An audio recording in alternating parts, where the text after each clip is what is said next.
Ladies and gentlemen, welcome back to the TeamLiquid Day 9 TV Community Heart of Storm Launch Party. That is a long title. Yeah, you know, the title is actually way too long, but that's fine. We're not going to change it. You know, there's a lot of bands out there that's like Rush. It's just like one word. Then you have like Death Cab for Cutie, and it's like kind of difficult to say. Yeah. We wanted to just go to the extreme and have some like tongue twister. Yeah, you did a good job. My favorite band with 4 or more words is They Might Be Giants. They're pretty awesome.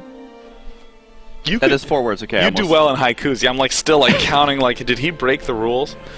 Listen, we have some more video segments coming up, and we'll be interviewing Chris Siggety shortly. I want to talk a little bit about the news editorial content and sort of how it's changed in StarCraft, because long ago TeamLiquid was the it place for the foreign Brood War scene to follow the Korean esports scene, and there was really no way to get access to content. It was always so difficult because this was pre-YouTube. Which is ridiculous. Think about this. YouTube came out in 2005.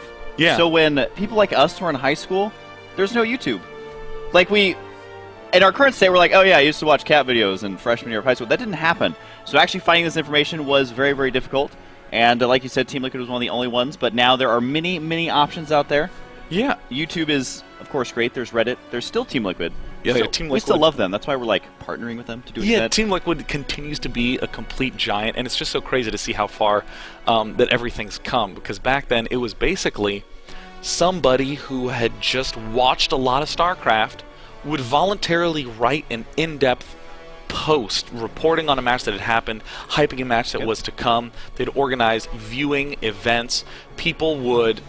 I even remember when players like the German player Mondragon would make videos of himself playing, and again there was no YouTube, so he would just make a torrent for the video, and that is how it was so discovered. Old school. Yeah, or there would be like a download link that would only be there for a day because it would be like maxed out on the servers after that because it was just so popular. And a lot of events didn't even have English coverage, so you'd have to cast the actual footage from TV because that was all there was. There was no other option.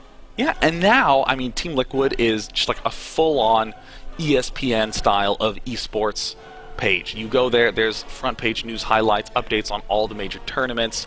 You have Reddit, the community, finding all sorts of crazy facts and just bringing them to light. And it's amazing how much it's almost like crowdsourced news information. And you know, one of the new things that I'm really excited about is GLHF magazine. It's a group actually putting together a complete full-color, amazing magazine. It's actually pretty intense. I've been in several other communities that try and do magazines, and it is not easy. You think, you know, magazines have been out forever, it's easy. It is not easy. And they do manage to do that. It is awesome. I want all the issues, Sean. Yeah, well, in fact, we actually have a special video from GLHF Mag. I would say it's one of my favorite esports magazine, but let's be honest, it is basically one of the only esports magazines to have ever existed. The issues are spectacular. Let's hop into this video to get a little bit of info about them.